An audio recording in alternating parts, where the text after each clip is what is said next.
Thanks for joining, everybody. This is the June 2nd, 2025 EPPAC meeting. We have a pretty full agenda today. I'm hoping we can make it through all of it. This is our first one we've had in a couple months. We wanted to follow up with some folks on some of the new work that's been done and some of the updates on the process that we're following over the next couple stages of the work.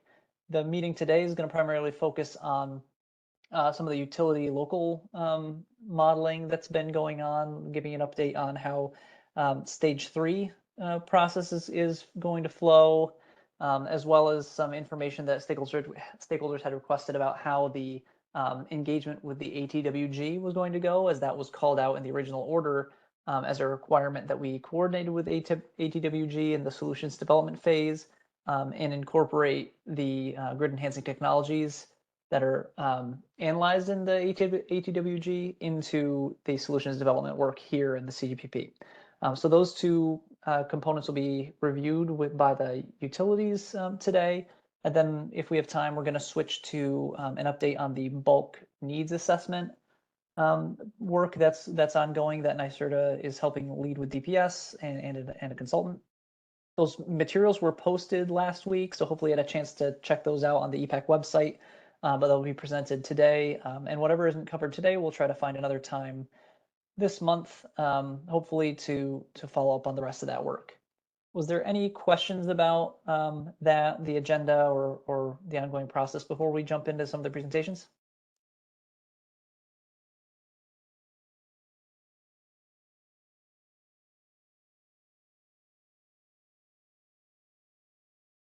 Okay. So why don't we go ahead and shift to the first presentation, which is going to be an update on the stage 3 work. Is that you, Chris? You want to start sharing screens or something? I would ask Mark Cottrell or Tom Vaccaro to share if they could.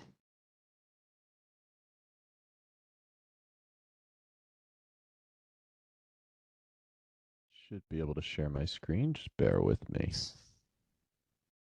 Oh, Mark beat me to it. Thank you, Mark. Got it.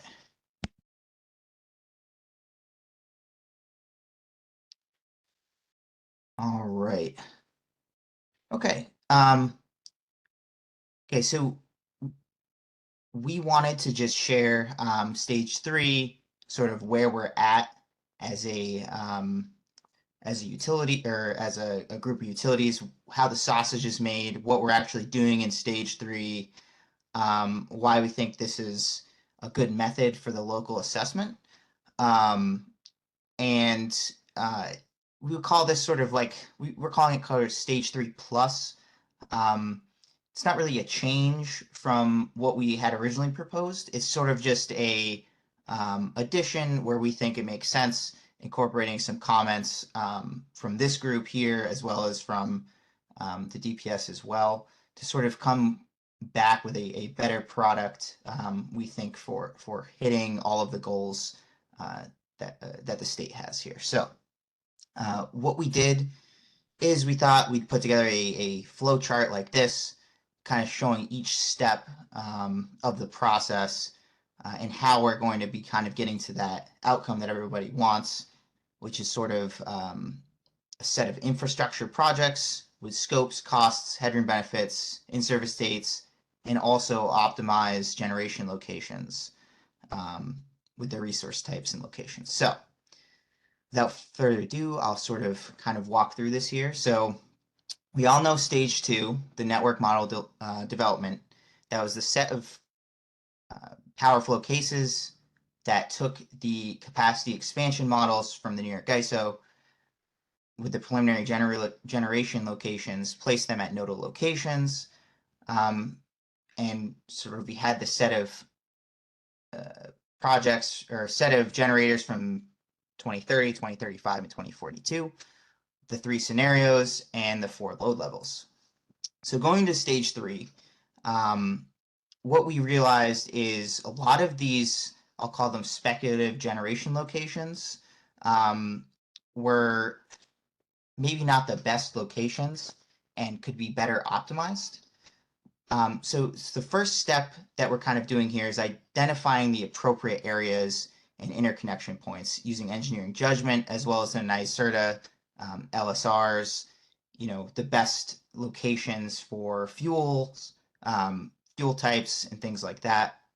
So if you recall from past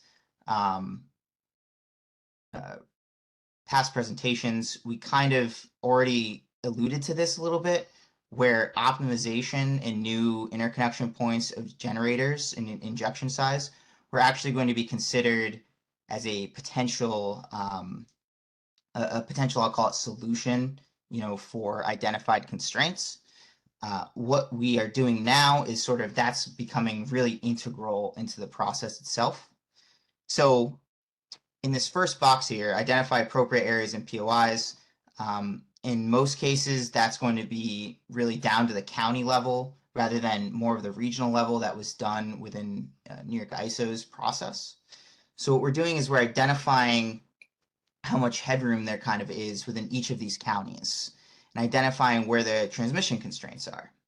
And if, going to the next box, if a transmission constraint exists, we go down the left path. We identify where and if there's a headroom deficit and transmission constraint, and we're developing a electrical solution. We're developing an electrical solution to kind of alleviate as best we can that headroom deficit and that transmission constraint. Then going up, we're refining that solution to address those constraints, and we're replacing the generation to best utilize that headroom or interconnection point as it may be. And we're kind of iterating on that.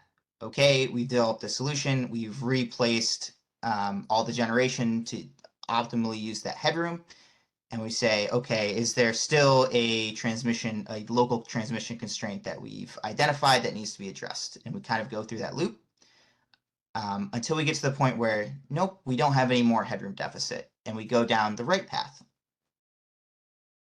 So from there, and the right path, when we don't have any headroom deficits remaining, we then increment on the renewable energy from the capacity expansion exercise, re-optimize as best we can, and actually run a full power flow model. Now at this stage, instead of just looking at local constraints, we'll also identify potential bulk constraints, flowing across interfaces. And this will be reported to DPS staff in NYSERDA for further investigation. Once we have done this, we will calculate the actual headroom, the total headroom that's produced by the projects, and kind of go through the project development process where we'll come up with the final scope, the final cost, headroom benefit, projected in-service dates, all that stuff, as well as the final optimized generation locations. One of the inputs into this optimization is also going to be the NYSERDA contracts, the NYSERDA LSR. We're going to prioritize probably queue positions as one of the optimizations as part of that. But the main optimization is going to be where headroom can be the best utilized. So as a final outcome, into stages 4 and 5, each utility is going to have a set of infrastructure projects and a set of optimal generation locations by resource type and nameplate. And then finally, there will also be conceptual solutions to the bulk interfaces to address those constraints, and all of that will feed into the later stages of 4 and 5. So that is a quick kind of overview of how the sausage is being made in stage 3. From a high level, where are we at right now as a set of utilities? It kind of depends who you ask, but in general, we are well into the needs assessment and we are developing electrical solutions. I don't think anyone is at the point where we've done full physical feasibility studies, but we do sort of have a general idea, order of magnitude of the amount of scope potential, I would say, for each of the utilities. So I will take questions and hopefully we can answer as best we can here. And I might have to tap some of my colleagues if I don't know the answer.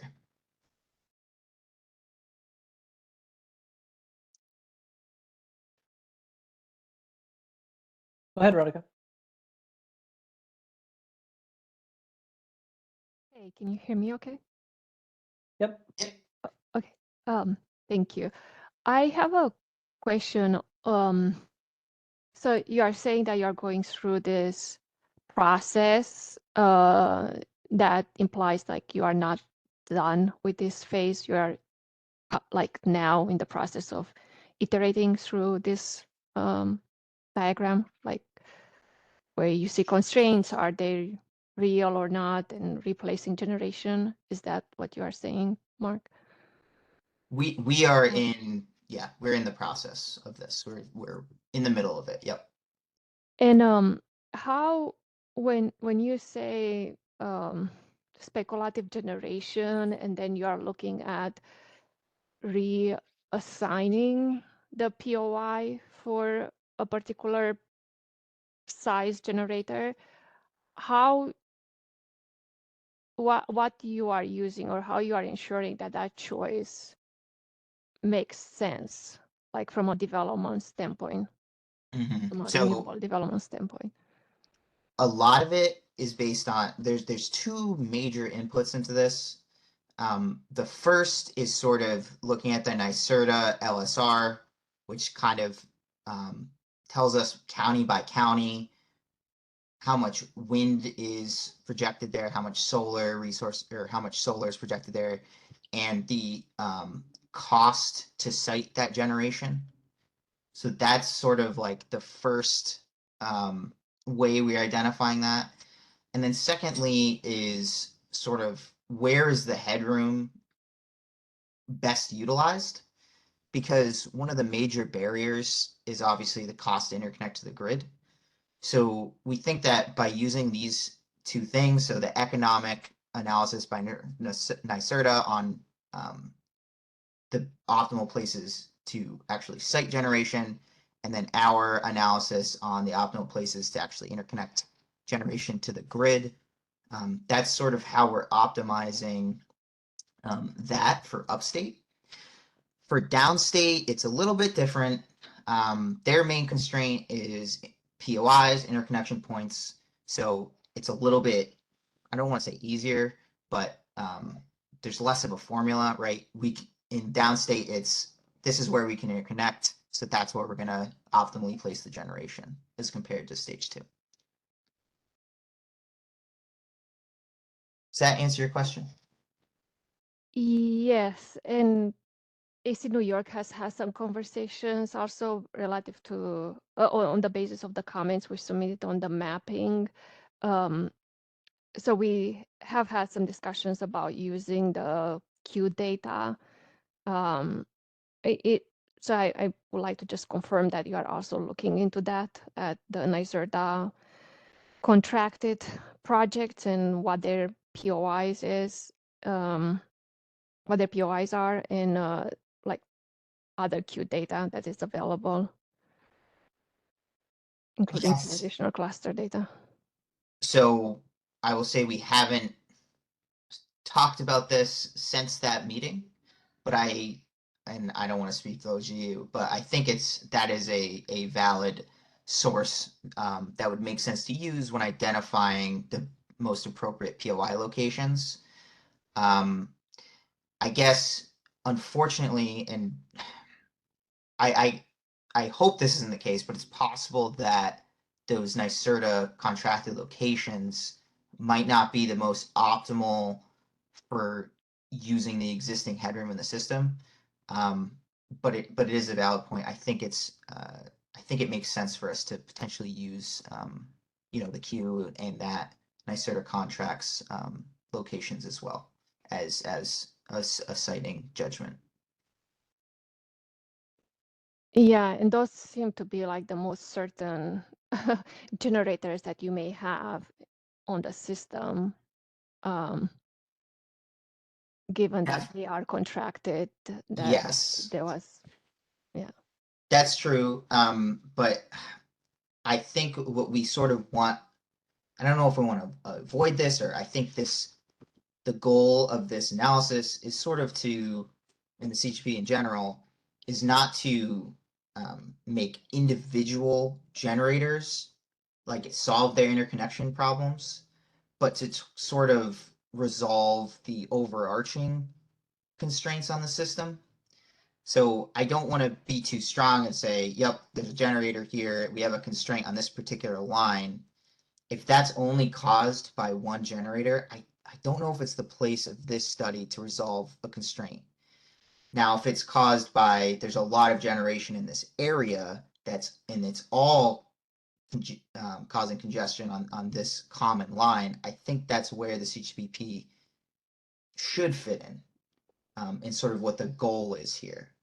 Now, Yeah, and I think I for the don't, most part, we are in that situation when you look at contracted assets, including what was published, posted, released recently. So it's more like not one single generator triggering a constraint, but just a pocket with multiple awarded or existing plus awarded.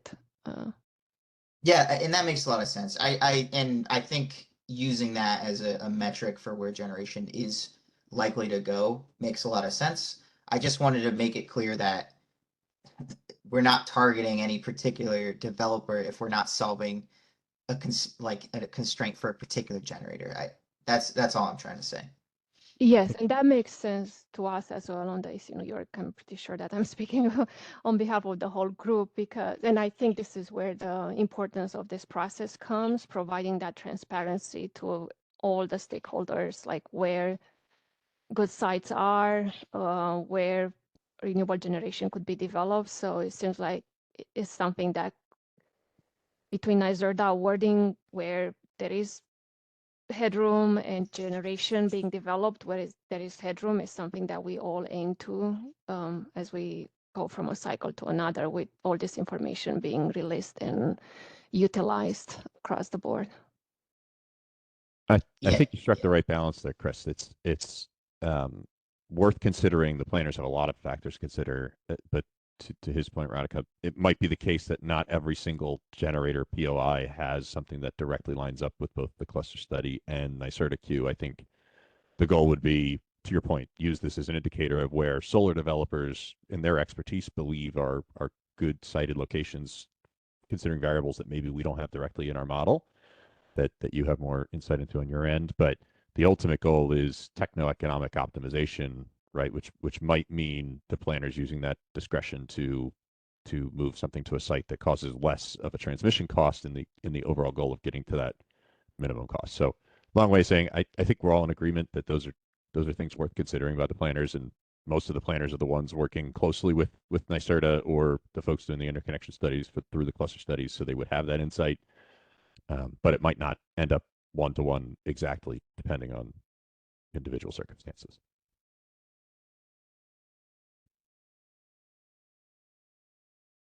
Thank you. I would have a question on the point of the headroom, like being best utilized, and maybe how we do not go in the other extreme where you may be looking at over-utilizing headroom when in reality may not happen for different reasons. But we can come back to it. I see other folks in the queue, so I want to give them the chance to ask questions, and then we can come back to this one too, if it's not addressed in their questions. Thank you. Yeah, thanks. Bill, go ahead. Thanks, Skylar. Bill Hacker, hi, Chris. Hi, Tom. Just a couple questions for you. One is, when you're doing the headroom deficit analysis here, is that a purely thermal assessment, or is that also a power quality voltage assessment also in the same analysis here? so long story short, it is supposed to be both voltage and thermal. In practice at NYSERDA RG&E, we're sort of doing, I'll call it, two headroom analysis. The first assessment is thermal first, because typically that's the more difficult one to solve. But there will be kind of a second pass where we'll also clean up all that voltage, and make sure that we're resolving all the voltage needs as well. Because yeah, we have seen when you have a lot of generation in areas where it wasn't designed to kind of have that much generation, voltage can definitely suffer, especially on the bulk system. Yep. Yep. And I guess just to follow up on Radhika's questions a little bit, I'm curious to the degree of sensitivity you have for this optimization of the POIs, because we're in a situation where the projects in the state are not going to be optimized for POIs for transmission and distribution. As Radhika pointed out, they're already a lot of them are already picked, and a lot of them, can't be optimized for POIs for a lot of other reasons, siting constraints, moratoria, all those kinds of good stuff. So if you're optimizing for the POIs, I guess the question becomes, what does a slightly sub-optimized version look like? Is it a large difference? And if there are large differences, it seems like we need to assess that, because I would be concerned that, we could come up with a optimized system that looks great if everything goes there, but falls apart when everything doesn't go there, and everything won't go where we expect them to go. So do you have a sense of the sensitivity level to the optimization of the POI here, and whether there needs to be some sub-optimization built into this to give headroom and a different meaning of headroom to the discussion? Chris, I'm curious of your thoughts on the specifics there. I will say at a very high level, we're being really careful to not try and create all these asterisks. So we don't want to create something that is totally impossible, totally divorced from reality, because that's not meaningful. But we also want to keep our eyes on the objective, which is a least cost plan, which includes generation, transmission, and distribution, which is actually what we're ordered to do. So I think we're going to try and strike a balance. For example, we did this through some of the capacity expansion modeling where we looked at build rates, right? We can't put 10 gigawatts of DFERS on the system in 1 year. What can we do that's closer to reality, but still gives us something that's optimized through a model? So again, I'll open it up to my group of the colleagues at the JU for specifics on this one if we have thoughts, but I'll say it's a slippery slope when we start putting asterisks on specific items that maybe better align with what subsets of the group would prefer. It often opens us up to criticism in other areas. Why didn't you do that same thing here or there, where we were closer to purely optimal? But agree that there's a balance to strike here, and we probably won't get it perfect the first time. Well, I would say you can't get it perfect, because that would mean you would be predetermining every site in the state, which is not how the state procurements work. So, and that I guess that kind of gets to the whole kind of second question that kind of comes to how you're thinking about kind of predetermining all the transmission electrical solutions here. And how we share that information with the development community, because it seems like this is the time in the phase where it would be very helpful to be able to have more of that information shared, such that people could weigh in a little bit more. Because I really do think there's a risk that we could be overly precise in this model in a way that's not buildable in the long run, and then we could have an error that's dangerously incomplete. So I would say I hope that comparing like using the NYSERDA LSR and the the Q and that as a input into this, as well as engineering judgment, and I'll address that in a second, will sort of help iron a little bit of that out, Bill. And with the engineering judgment, for example, that's going to be things like, okay, this substation is located in the middle of a city. We're not going to consider this for interconnection of wind or solar, but maybe a battery is appropriate. Stuff like that. Yeah. Because if we're not completely blind to this, right? And so the LSR is based on counties. So if I just look at headroom deficit, right? And that's my only input. I would just place all the generation in like Westchester County, because that's where all the 345 kV lines are. There's a lot of load to absorb the extra generation. That's obviously not realistically what's going to happen. So I think the capacity expansion build out, the spreading that out into smaller pockets, into like county level with the NYSERDA LSR, looking at things like the queue and using our judgment, basically geographical judgment, I guess I'll call it, on where substations are sort of located. My hope is that that will kind of help, is already doing some of that sub optimization. It's not entirely headroom, right? Yep. I kind of hope that, and I'm saying hope, but I believe that will help us kind of avoid that eventuality that you're kind of describing as a impossible build out. Yeah, that makes sense, Chris. And my last question is just to really dig into how you're using the queue here. You know, we have the NYSERDA procured things, and then we have queues that are well, sometimes projects that are multiple choices for the same thing. How are you building the queue into this? Yeah. So Go go ahead, ahead. No, Tom, you can address it. Okay, and so I want to start by saying that the queue was, if folks remember when we did the breakdown of the siting methodology, the queue was the starting point. I say starting point because it hardly puts a dent in the total number that had to be cited, particularly for 2040 and beyond, but is the starting point that we started at when we kicked this off 6-8 months ago before the cluster study results came out. So the queue at the time we snapped the line was the first consideration, and still is in the models that we started with for this iterative cycle that Chris just described. I think in terms of how it's being used now, it's closer to what Chris described, where planners are often the ones who worked on these projects through the cluster study are placing these in locations that blend that optimized site based on what we believe is realistic, right? We don't want to put something somewhere where we believe there's no chance that it'll show up, but is also keeping in mind that order requirement that I want to talk about for a second of optimization, co-optimization specifically of generation and transmission facilities. And I want to say, I think part of this that they started with phase 1 and phase 2 that this next phase is really embracing is a shift in the paradigm. I think we found in New York that building generators and going through the interconnection queue and then trying to build transmission to meet that generation need was not the right way to do things, and there were no mechanisms for us to plan appropriately with the right timelines.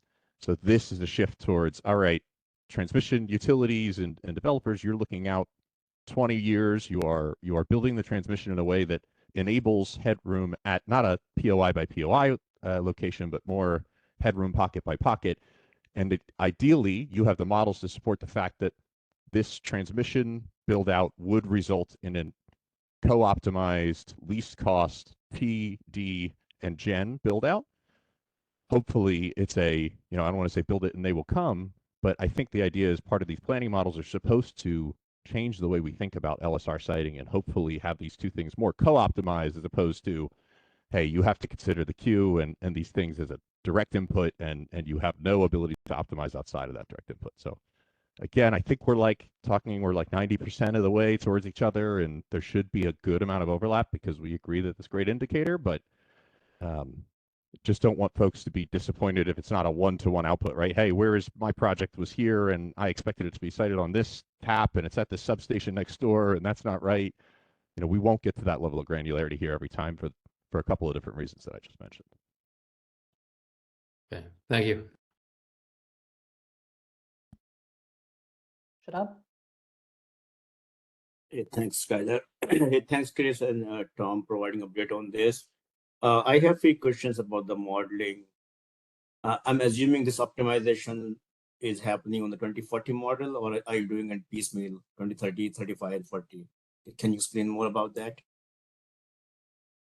Yeah, it's all the years. So we're not just basing it on 2040. Okay, and But are each you year is also, sort of, sorry, go ahead. sorry, are you optimizing this on summer, winter, and light load, or just the peak? Can you also share your thoughts on that? So we're running headroom for the 4 load levels. So light load, shoulder, peak, and winter. But in practice, light load, and I'm speaking for upstate in particular, light load in practice is basically always the constraining point, particularly April, May when we switch over to summer ratings. So in practice, I would say in almost every case, the light load is going to be what's driving your headroom deficit constraint. Yeah, I agree. I think that was one of the feedback we gave before when we were looking at the resource assumption. In the light load, there was a very big assumption about the storage in zone J and K. Mm-hmm. And our recommendation is if you charge that storage in the light load, actually the light load was more than the peak load. You must turn on that storage load.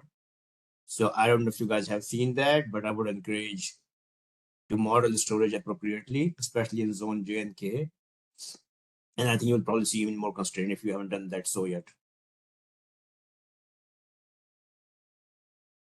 So I think we're almost, we talked about doing potentially 2 different light load tests. I don't know if this is in particular to headroom, but one with batteries charging during light load and one with them off. For upstate, having the batteries off will probably be more constraining in terms of headroom need than having them charging.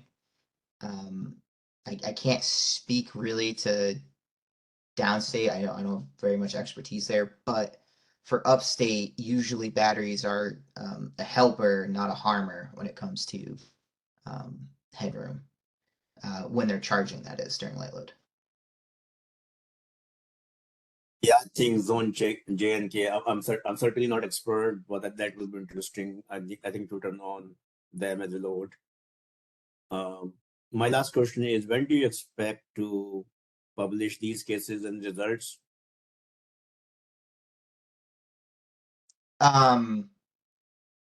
So timeline wise, we're probably targeting I'm trying to think of what month this is. I think it's either end of Q3, early Q4, to kind of have preliminary results done. But obviously everything will be in the final report.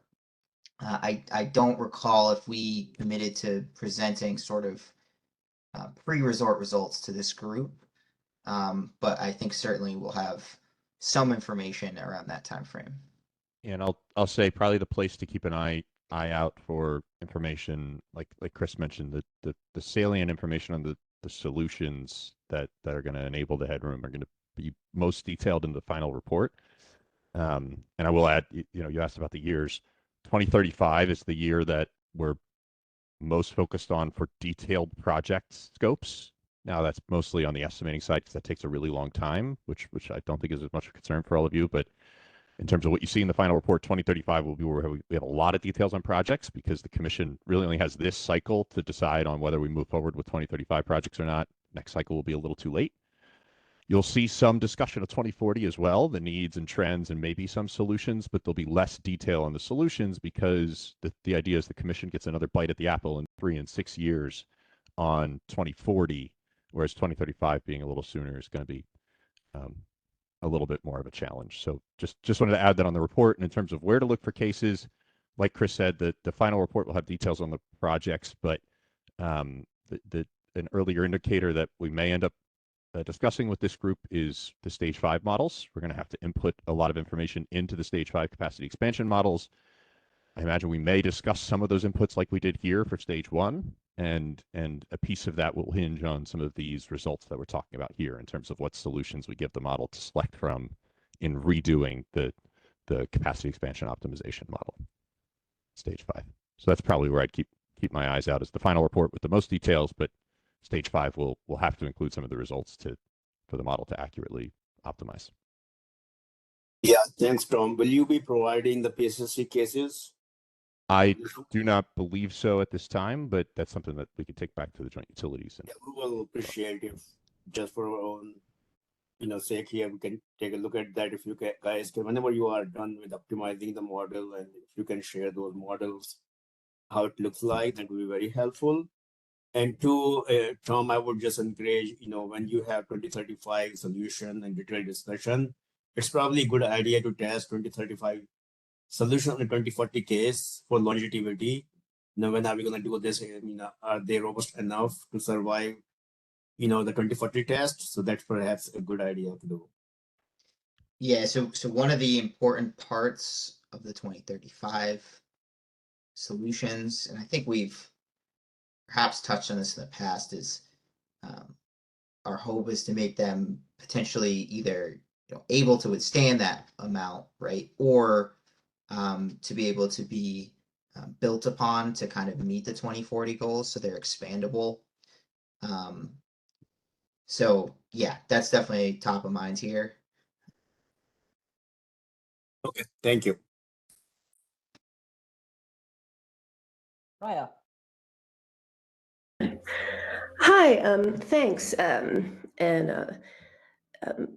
Tom and folks. Well, one, I appreciate your professional engineering judgment as someone in Southern Westchester with transmission planned through it. So I'm glad you'll be thinking about it and make sure we don't have overbuild up here.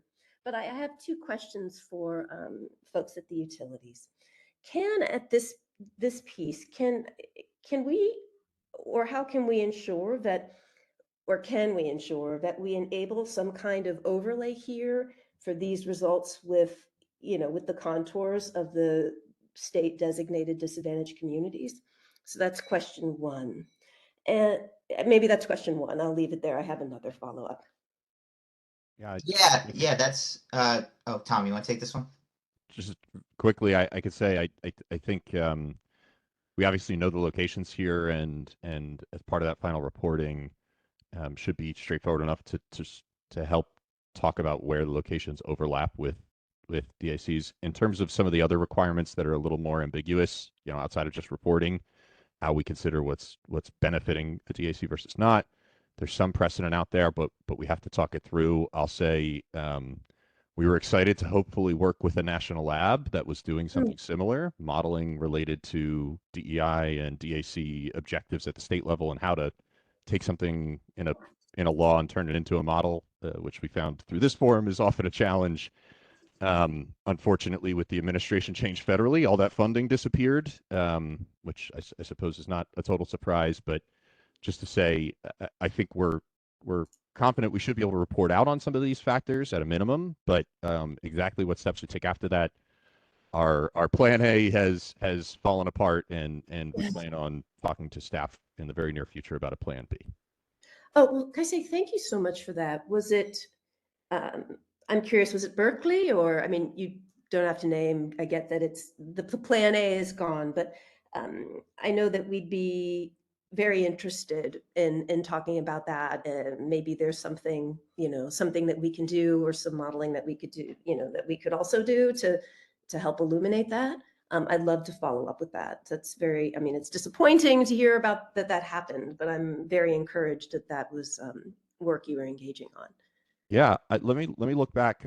I terrible with the acronyms, and see if I can find the right one. But at least I think I appreciate the offer to say you may have some resources to help us with this question once we get our arms wrapped around Plan B. So I think we'll mark that as a takeaway and follow up with you and your teams about what makes sense here. I appreciate the offer. Thank you so much. And that was actually, I'm just really glad to hear that that was coming together. And because that was my second question was going to be, how have you been considering, the state designated disadvantaged communities so far, and the boundaries of them, both from the locational aspect and the investment aspect. I know it's a big question, but that sounds like grappling. Or what have you been considering so far? Yeah, we had hoped to tackle some of those questions, but hadn't gotten too deep as a result of waiting for this funding and it falling apart. But others on the call, there might be some other details to add here. Yeah, so I just want PNNL was the PNNL, all right. the lab. Yeah. Fabulous. So some things that we have been thinking about. Well, of course, we have the maps of all of the disadvantaged communities. One thing that might help is going through existing right of ways. Also, some advanced tech such as like shorter towers to not be as obvious and be below the tree lines in some cases. That type of stuff. Unfortunately, we really weren't able to dive into this too much before the funding kind of got cut in, I think it was either March or April or something. But now that I'm thinking about this, maybe it's something we can add on for to think about as appropriate areas for POI siting. Although that's a little bit more difficult for us, seeing as maybe if a substation falls within a disadvantaged community, maybe that's a consideration not to pile so much generation on it. So could be an input there as well. All right, thank you so much for sharing what you've been thinking so far. And yeah, I look forward to following up and hearing more about this.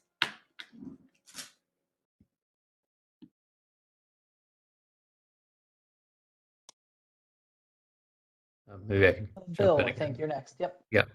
Yeah. So a couple questions, and a number of my questions are going to get to some of these we're getting to later in the agenda with storage as transmission as a solution.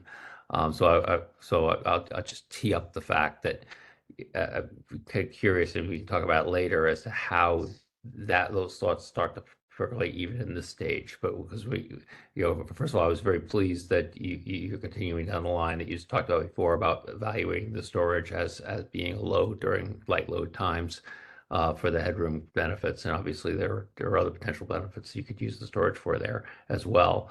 So I'll tee that one up as maybe a question for either discussing now or later when we get to the storage transmission about how you're distinguishing between the storage in this local assessment model and then what you might do as a solution and how that would play into this. The second piece of the question, though, which I'd like to get you to answer now, is making sure I'm understanding how you are treating the light load cases with the headroom.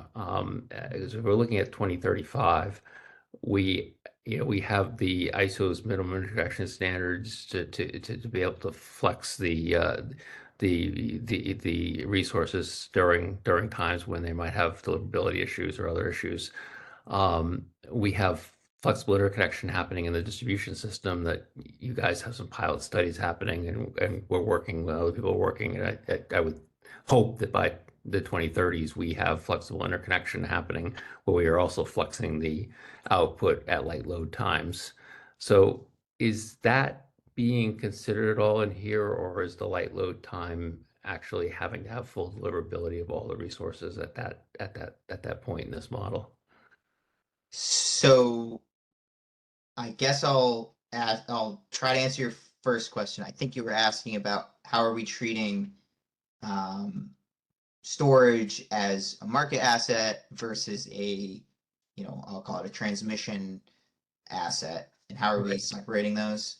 So as a market asset, they are going to be dispatched as if they were following market forces, right? So we're going to charge when there's a large amount of renewables and not a lot of load, and we're going to discharge when there's a lot of load, and we can just like a very simple market tracking for that.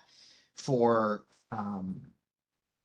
the way we're going to be modeling it as a solution, we're going to assume that there is maybe not direct utility control, but at least like a contract that allows us during our, I'll call it concern periods, to be able to tell a battery, this is how you must dispatch to help alleviate the congestion constraints. So those are kind of how we're going to separate those two things. Whether that's to resolve voltage issues or thermal issues, it's applicable either way. I I believe that the EPPAC has gotten a copy of our ATWG kind of matrix. Although maybe Mark Cottrell or Marcus Kim can correct me if I'm wrong there. But I believe that was shared, and that kind of has a general like screening criteria on how we're going to treat battery storage as a solution. To answer or to try to answer your second question about the minimum interconnection and flexibility, I think the difficulty with the minimum interconnection criteria is that it's not directly related to congestion, which is what we're trying to solve here. But I think we've talked about in the past how we're not going to be studying something like 100% wind and 100% solar and 100% battery discharging all at the same time. We are going to be dispatching them in a way that we hope is conservative but reasonable by looking at sort of, I think NISO published some weather patterns that had like a general recommendation of different hours on what sort of wind and solar would look like at a certain period. So we're looking at that and looking at some fairly conservative times that ends up being like, okay, maybe wind and solar could be at 70% coincidentally or 60% coincidentally, depending on the location they're in the state. So that's sort of, I think that's sort of answering the question you were asking. I will say for areas where it's all like a single resource type. So for example, Con Ed's territory is basically all offshore wind. So that type of situation would be studied at 100% output coincidentally for all of the same resource type. So when you do your percentage output, is that adjusting down with load levels? So it depends. So actually for light load, the light load period is actually in the summer or the spring actually corresponds fairly consistently with like the highest solar output. So it kind of depends on kind of what the weather map that NISO has published says, and we kind of take like the worst case scenario of that as sort of our dispatch. Sorry if that's not clear. Yeah. So what happens is there's a map that says like, okay, for each hour of the year for the last 20 years, we have a prediction for what solar would have been for that period, right? And so I can say, all right, my light load period's something like 11 o'clock on May 23rd, and that corresponds to like 99% solar output. And so, but my wind would only be at 10%.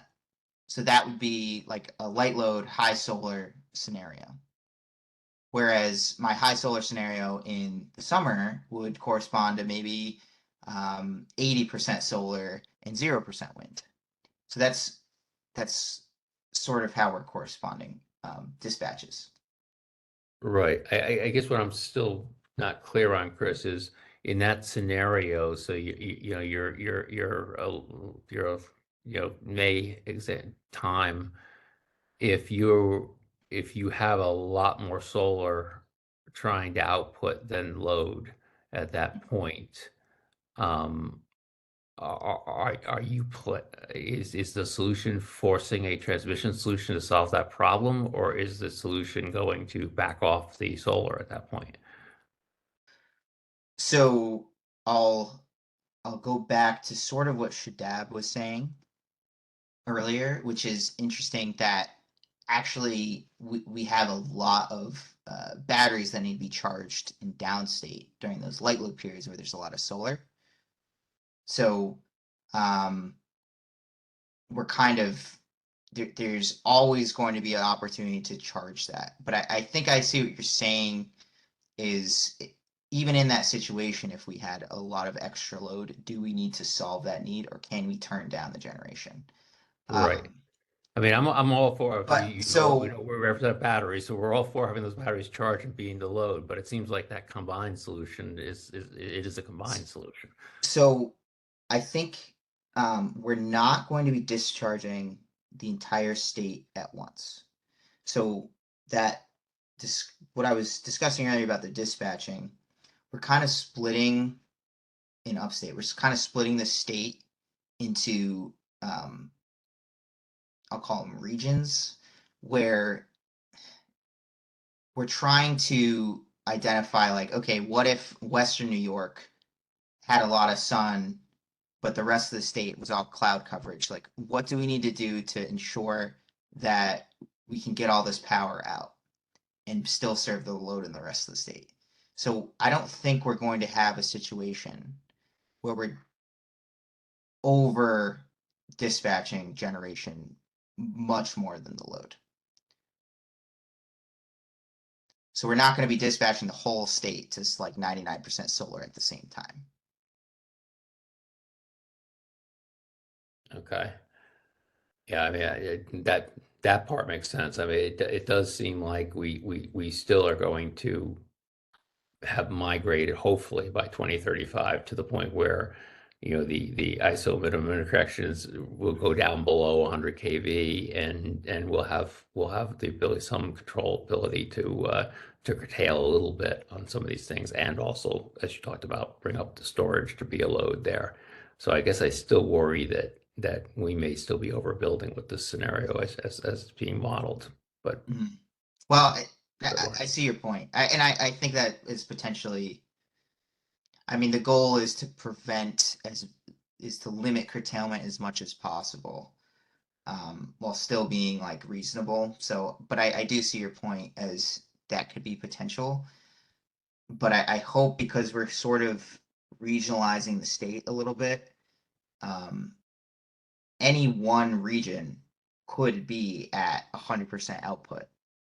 You know what I mean? So I'm hoping that we sort of are able to build in something like resource adequacy into this study, where you could call it overbuilding for 90% of the time, but in that 10% where, I don't know, the Buffalo Lancaster area is carrying the whole state with renewables, we've sufficiently built up the infrastructure to allow for that. okay. Okay, it looks like we have one more hand up, and then maybe we can move on to the second presentation of the day. Radhika? Yes, I have a question on what you said earlier about the power flow cases or more data being released. I think you said maybe in Q4 there will be additional information.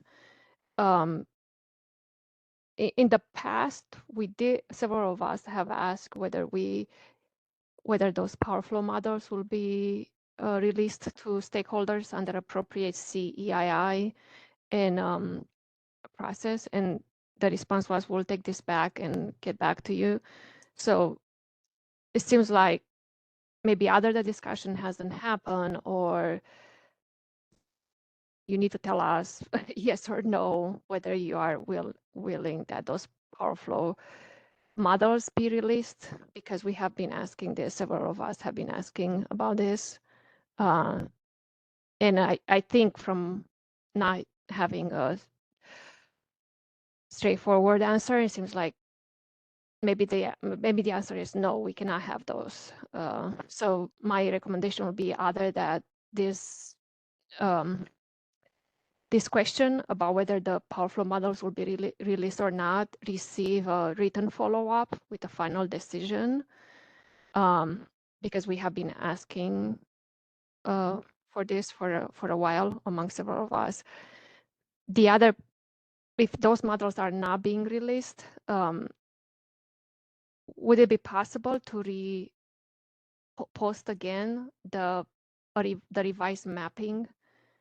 And even if you have to change it again, it would be helpful to at least have 2 more copies before Q4, rather than publishing everything at the end, just to give more information to some of us who are willing to look into the details of what's being included and where to have that information before Q4.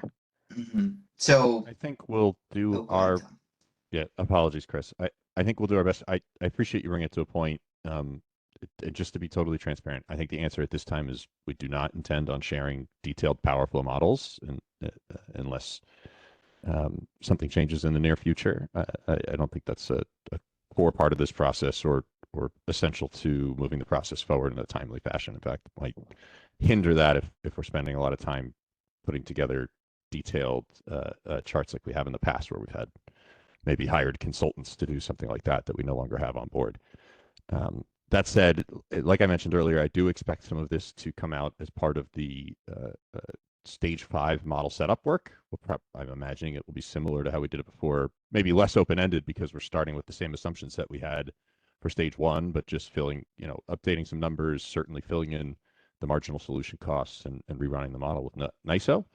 But again, that probably won't get to the granularity of detailed nodal power flow cases at a PSSE, because I don't think that's essential for making sure that the capacity expansion zonal model can run accurately and with the right level of public insight to make sure we're truly optimizing among all the SMEs, not just with the utility perspective. So to specifically answer your question, there is no plan to release power flow models at this time. In terms of generation siting, I do expect that certainly we need to at least re-put together the zonal map, because that's going to be important for the stage 5 models. In terms of a node by node breakdown, it's something we shared in the past. We might be able to help folks appreciate how that's been modified and how it's changed through some of this iteration. But again, we're going to have to work with staff on exactly what we release, because now not having a consultant on the back end to help us put together these really detailed printouts and double and triple check them all, that would fall right to the planners, who are critical path to everything through stage 6. So everything we put on them is a longer timeline to hit the goals that are already well behind schedule. So that one I understand a little more, and maybe there's something we could do there to help you appreciate where things have changed, give you some confidence on what some of this engineering judgment has done to what you've already seen. But I don't expect we'll do much more than is necessary, because we're trying to do as quickly as we can get through the stages that we're already behind on. Thank you, Tom. I think it doesn't need to be the format that you had before. Anything that might be easily exportable from what you have off the shelf would work for us, as long as it has a bus number and a megawatts generation added there. So anything that could be simple to report back on, just as you said, like that's what I think we would appreciate, having understanding how things may have changed since the initial mapping. That'll be appreciated. Okay, that's reasonable, and we could take it back, and there might be something simple we can do. It just might be a formatting challenge with all of us running different tools with slightly different formats, but I appreciate your flexibility, and that certainly gives us more bandwidth to do something here. Thank you. Sorry, Chris, I cut you off. If there's anything you wanted to add there. I was just going to say, basically, you said one of the outputs that we plan on kind of providing is the optimized generation location. But no, it's a good point. We'll just make sure that that's basically legible for you guys to I guess, plan around. And maybe one last question. I know we need to go to the next topic, but I think it's a good segue to the next topic if that's the bulk. But so if possible to ask this question very quickly. Go ahead. On the headroom, when you are showing here on the chart too, like if there is more headroom, you add more generation. If there is no more headroom, you identify it's a deficit, a transmission constraint. But I'm curious, like, how is this verbatim? Like, if there is no headroom anymore, that's a transmission constraint. If there is some headroom, you keep adding. I'm asking this just to better understand how you think about what's allowable. Is it no constraint until you run out of headroom in the service territory. Can you expand a So little bit on this side, like headroom? Yeah. yeah, I might have not done so the first input is what did we get as, for example, zone A? What did we get for what the build out had to be for wind and solar and storage in zone A, right? So that's step one. So that might be 1,000, or I'll say 1,000 megawatts.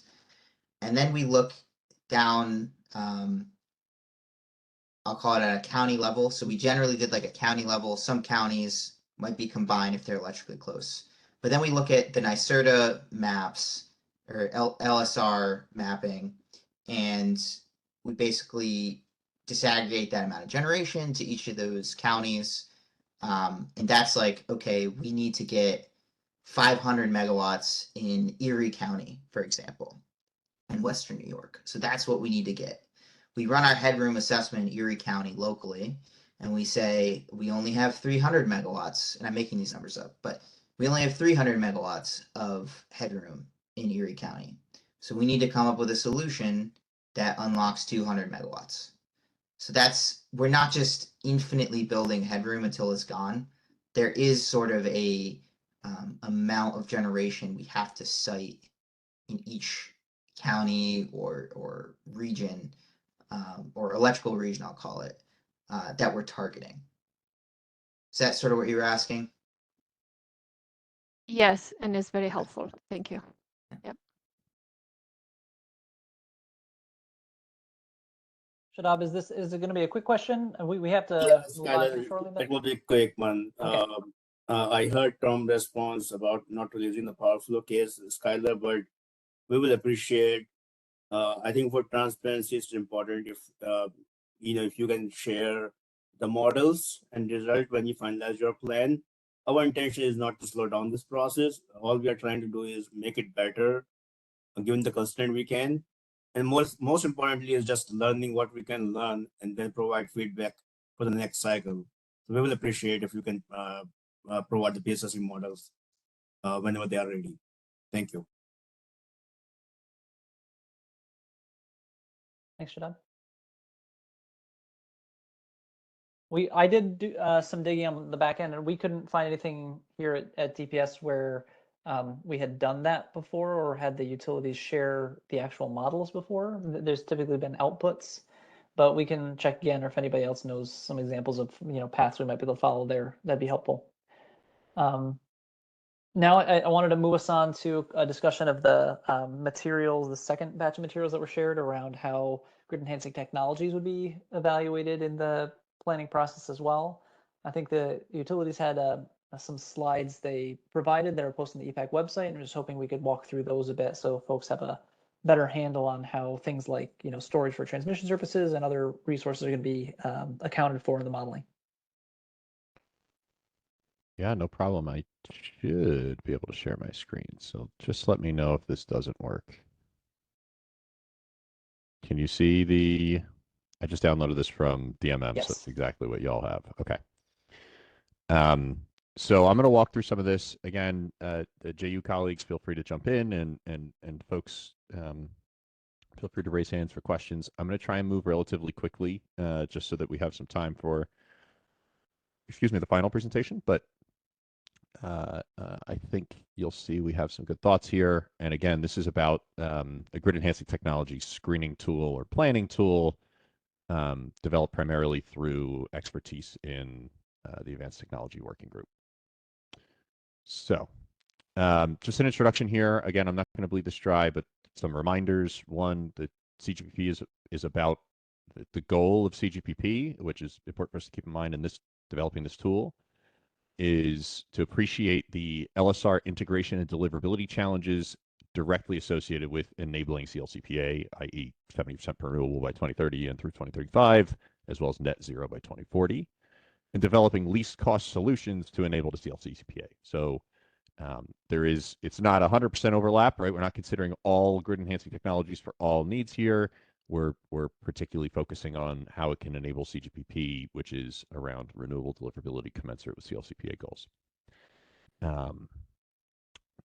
We did make sure that this focuses on the order requirements related to GETS. So which we consider a floor, not a ceiling. So it said we must consider advanced power flow controllers, APFC as you see here, dynamic line ratings, DLR, and energy storage, really thinking of storage as a transmission asset or a planning asset. So you'll see focus around those technologies, though, like I said, this will be flexible moving forward to consider other things where we see value, but this meets those order requirements. Like I said, this was developed through the Advanced Technology Working Group. A lot of input from the Coordinated Grid Planning Process planners, but importantly, also some detailed input from the Advanced Technology Working Group over a number of different sessions, most recently a deep dive on what you're seeing here. So encourage you working with your colleagues that are in that working group if you have more detailed questions. And like I said, this is a living document. Everything you see in here does have a pretty good support in research. Ideally, we found research that relates to studies from New York, but some of it is more generic studies on how storage is planned and performed elsewhere, or DLR, right? We tried to take as many inputs as we could and point to quantifiable results when coming up with these so that they're not totally arbitrary, because I will say there's a lot of wiggle room in these given how early we are on adoption in some of these technologies. So with those caveats, I'll scroll down to the good stuff. This is the general framework. So there's a lot more detail behind this, of course, that the planners need for their specific planning, but to help you all get a feel for what we're looking at and where we're considering these tools, we broke it into the three categories. So I'll start with dynamic line ratings and sort of walk down the table here.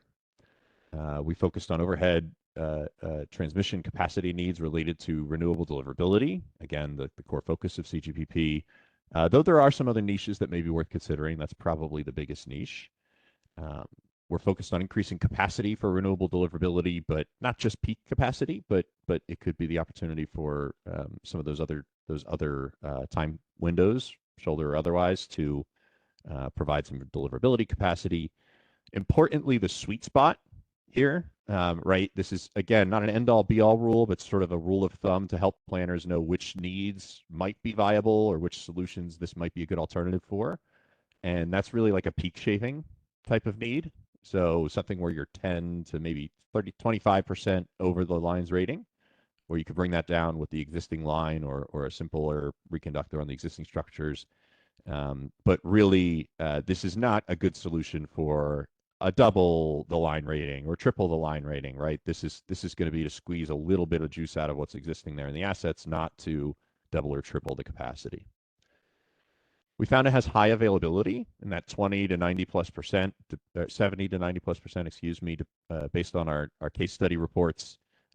This is a pretty good number, but will mean that we have to be careful about specifically where we put this if it's a really important need that is important not for only renewable deliverability, but let's say has reliability implications. Maybe that'd be somewhere where this would be less heavily considered because it's not maybe as available as some of our other technologies, but some good availability from the studies we looked at. And then lastly, here's some important modeling considerations. How would we model this? As a change in the line capacity, so you don't actually have to model the technology in our power flow. And cost assumptions is something like 50,000 per mile. Though I'll say, the models are set up to consider capital cost well. There are ongoing costs associated with dynamic line ratings that maybe aren't totally reflected. And we need to think about a little bit more, but as a starting point. Pausing for a second because I can't see the screen if anyone has questions, but I'll just keep moving.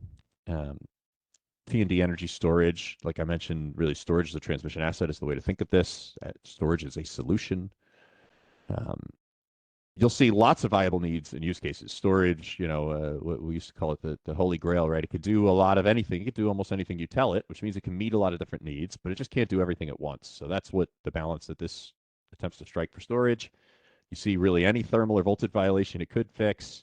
The use case of large-scale renewable flexible capacity, for renewable deliverability is a big one.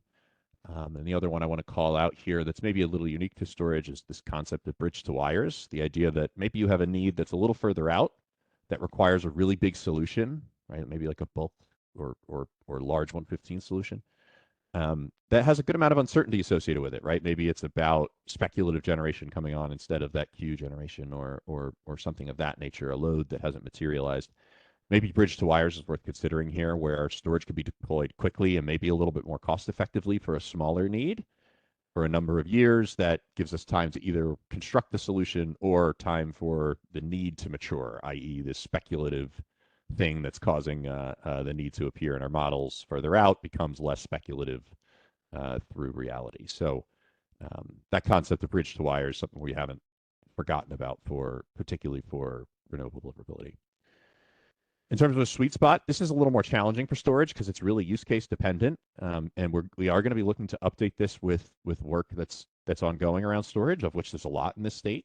For example, the NYSERDA 2040 holistic study had a lot of really good insights around storage, particularly for resource adequacy type needs, which is not exactly what we're talking about here, but we're thinking about the sweet spot we found with the current research is sort of in that 4-hour paradigm, in that 100 to 400 or 500 megawatt size is what we found has been used successfully elsewhere and may meet the types of needs we're talking about here.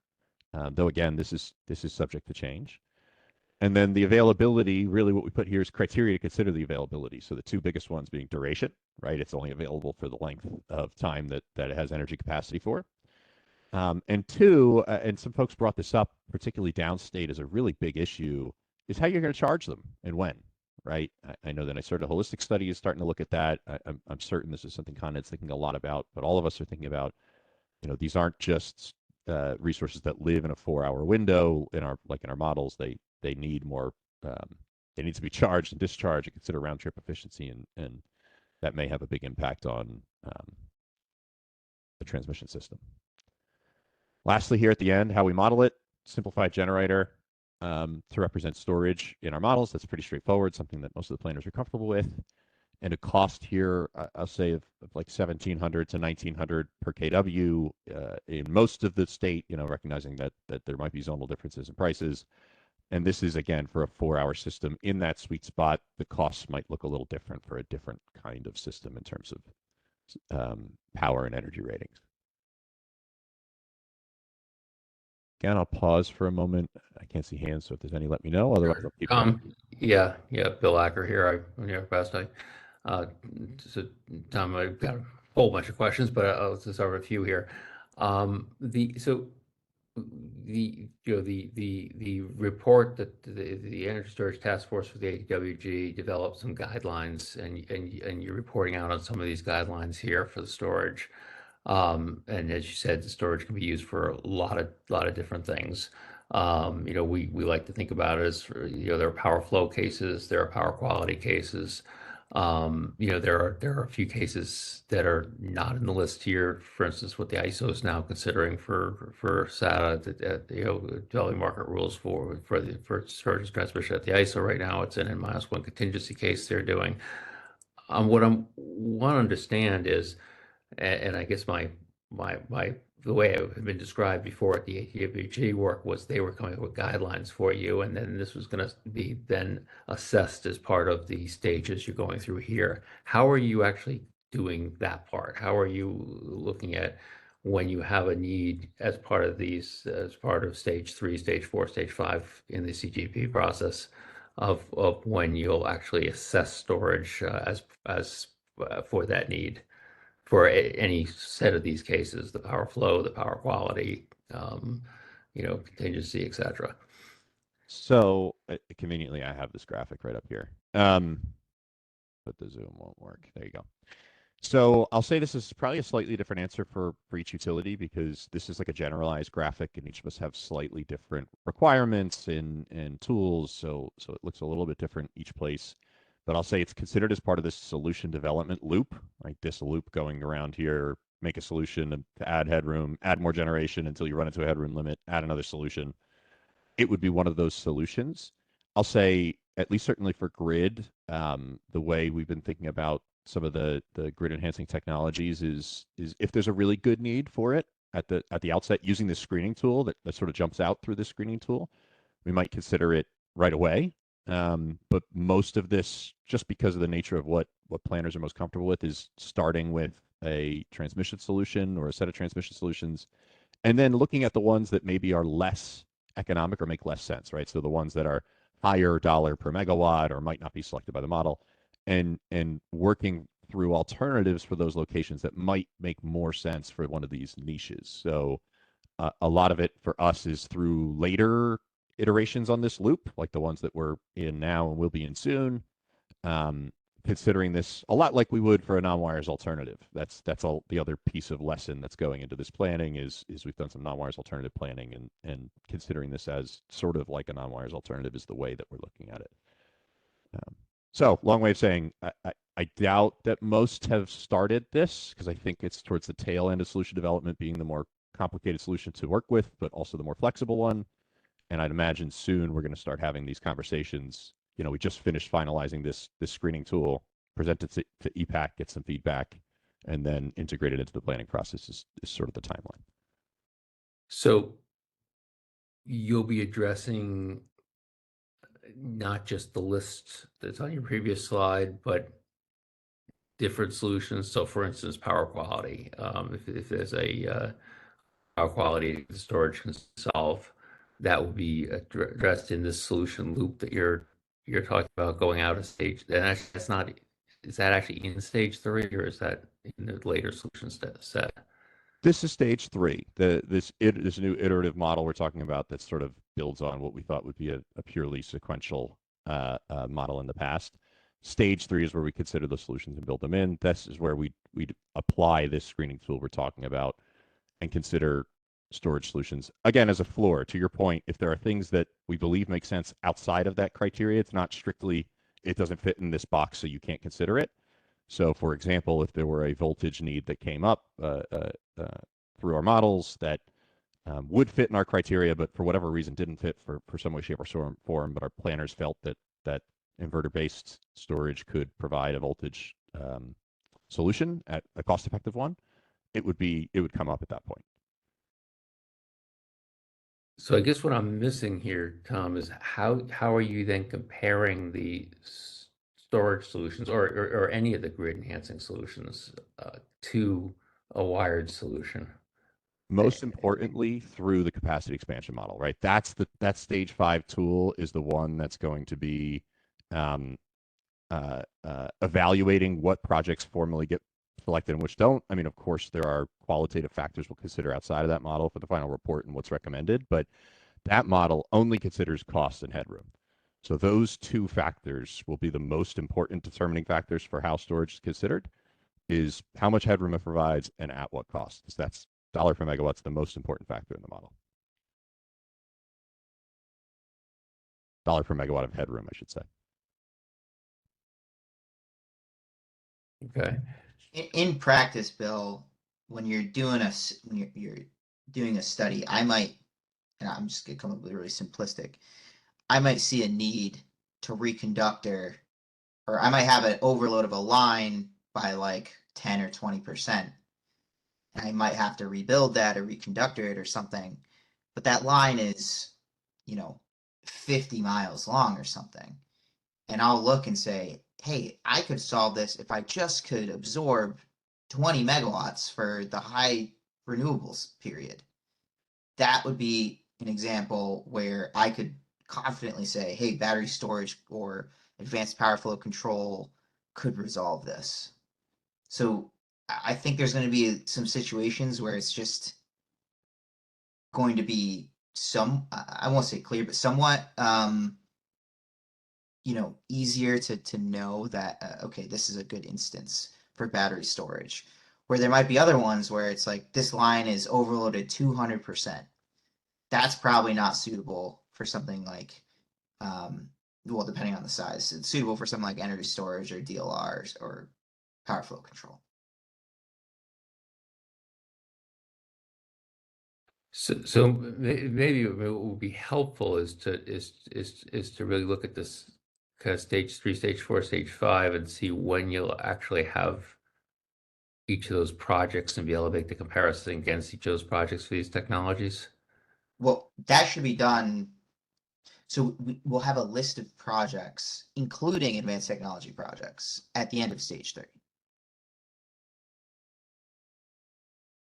So I'll have NICE, Garzini will have a list of all the projects that we're proposing on the system for 2035, 2040, 2030. including our wire solutions, any energy storage, dynamic line ratings, power flow control devices, all that will be like an outcome of stage 3. And that will have the listing of the needs that it's solving, so developers could go back and compare against whether there's a potential bringing forward another solution opportunity.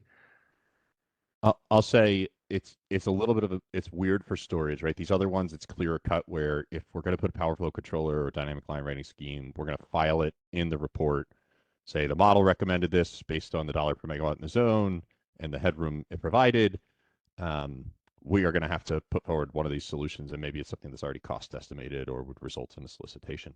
For storage, it's a little odd because, like we talked about earlier, a lot of the assumptions around how storage will operate is sort of like Chris said, assuming certain market dynamics, but really assuming that the storage acts in a way that's favorable for us in this analysis, right? It charges when there's too many renewable electrons, it discharges when there aren't, which might not necessarily always be the reality, right? If you have storage doing an ancillary service or something like that.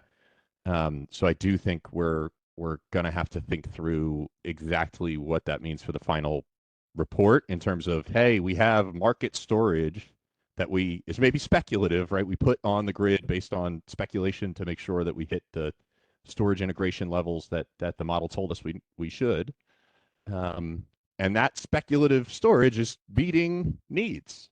Now, I don't know whether that means we'll identify that speculative storage as something that should become storage of the transmission asset and move it from the market side to the solutions side, or if we'll just sort of hope that everything happens as we speculated, and then storage of the transmission asset will only be storage that's purely incremental to those market assets that are operating in maybe a assumed favorable manner. So I'll say we haven't thought that through all the way yet, exactly how we report that and what it is, because of that dynamic for storage, where so much of the market storage is probably already meeting deliverability needs based on the way the model is operating it. Yeah, I mean, I do think you need to differentiate between the two and start to think about the cases where the storage is deliberately operated to meet certain transmission and distribution needs. So I guess I was picturing that we would have the market storage going on in the model, and then we would also be having an assessment of the addition of other storage to meet particular transmission distribution needs, or the addition of programs that use the market storage deliberately to solve those needs. So you're ensuring, NOAA style or other styles that would actually ensure that the storage is operating the way you want it to. And I guess my concern again would be to make sure that we're not just looking at power flow from storage, that we're not just looking at the renewable curtailment question, but also looking at power quality and contingency, et cetera. So, two things. When you see here infrastructure overload or voltage violation, to me, that is both n-0 and n-1. So if that occurs before, like during normal operation or after a contingency, it could still be applicable on either situation. So I hope that answers that, or assuages that concern. And then, second, I sort of agree. I almost think it makes sense to just, I'm hearing something, some background noise. I'm almost thinking that it makes a lot of sense to kind of treat it separately, and assume like sort of utility control of this asset to be able to resolve the needs that we see. And in general, for any solution, not just storage, we're going to be, I don't want to say prioritizing, but commenting and perhaps mentioning any projects that have multi-value. So whether that's a wire solution fixing asset condition, or perhaps it's an energy storage solution that helps with a reliability need as well as power quality due to renewables. That is going to be a consideration as to whether or not a project is, prioritized over another, I'll say. So I think storage can benefit from that, I guess is my point. Okay, so we will see the listing of that. This is Q4 timeframe again with the final power quality power flow models. This will be, I would say, part of the stage 5 inputs. It will probably not only have to show the marginal dollar per megawatt at certain headroom levels for the zonal breakout of the capacity expansion model, but we'll probably also have to tell it what technology it is, right? So we'd know we cited storage in this zone. It could provide X megawatts of headroom at Y cost, which the model will turn into a marginal cost per megawatt. But we definitely need to think about what we're feeding the model in terms of allowing it to build market resources versus feeding it storage as a transmission asset, right? Because in theory, it could just build more market resources to meet needs that might kind of fly under the radar of what we want to catch for this. So point well taken, something I think we need to be more diligent about, but you would see that we'd have to make that decision of what we want to feed to the model, which we can feed the model more than what it needs, right? We can let the model help make some of these decisions. We don't have to predetermine everything before we give it to the model. That would be the best place to see the relevant info you're looking for. Okay. Thanks. No, fair question. I'm going to keep on moving unless anyone tells me otherwise. There was one more hand that just popped up. Radhika? Thank you. I have a question on the on those solutions, the GET solutions. Will you be looking at them like standalone solutions, or like for a pocket, you look at the combination possibly of traditional wire upgrades and an advanced power flow controller or DLR? So Very just good in question. terms of framework, is it either or it's a combination? So that's one question. And the second question, you mentioned needs through 2035 will be prioritized. And even if like the recommended portfolio would be mostly wire, for instance, you may have a situation where an advanced power flow controller or DLR could help, like not fully alleviate the constraint, but it will provide some incremental relief until an upgrade is in place. We see that a lot of times in other markets too. So will you also be looking at GETS as a bridge solution? And will that be part of the analysis, or is that something that could be done outside CGPP as part of all the TO work? So it's a really good question, and I'll answer it in a couple different parts. The first part you asked about packages and how we're going to feed it in. It's a very good point. And for both grid enhancing technologies, transmission solutions, and the combination of the two, it will very rarely be project by project. So we will provide the model inputs granularly, as granular as we can to enable the headroom benefit. So for example, if a single DLR scheme on a single line enables 200 megawatts of headroom, we might offer that as a standalone solution to the model because it can stand alone and provide benefit. If when paired with a transmission upgrade, it then provides the combination of the DLR and the transmission upgrade, let's say provides 800 megawatts, maybe we provide that as a secondary option for the model. So the option, in theory, the option wouldn't be able to pick both the standalone DLR scheme and the DLR package with something else. It would have to pick either the 200 megawatts or the 800 megawatts at the incremental cost. But I believe, we're going to have to run all this down with NISO at the end, but I believe the model should have enough functionality to zone by zone select groups of projects that we can set up based on the headroom benefit. I could say for upstate New York, I know I'm pretty confident the case will be that it'll be portfolios of projects that provide benefits. Most of the standalones don't make sense to do on their own. They only make sense to do if you address the whole pocket, similar to how we did phase 1 and phase 2 at a pocket level, and it was a pocket of solutions you could select, not project by project. So that's a good question, and we will be thinking through that. In terms of your second question on bridge to wires, yes, like Chris mentioned earlier, the focus, so I wouldn't say the priority is 2035, it's just the focus to make sure that we have quote unquote rate case quality scopes and estimates, which is a whole lot of work internally to make sure we have that. Those will only be for 2035 because it's just infeasible to do it for 2040. But we will be testing 2035 solutions against 2040 needs to make sure that we're future-proofing things appropriately, or the opposite, right? If we need to bridge to wires that are going to be a challenge in 2040, this would be something we could give the model as an option. So long way of saying I think yes and yes. Thank you. Any other questions? Some more hands. Okay, thank you, Skylar. So this last one, hopefully pretty straightforward. Advanced power flow controllers, like a phase angle regulation, right? Something that could take power and redirect it in a way that might be different than what the system would do on its own through changing impedances and other means, depending on the technology you're talking about. Specifically here, we're talking about the more advanced ones, the ones that have come out more recently.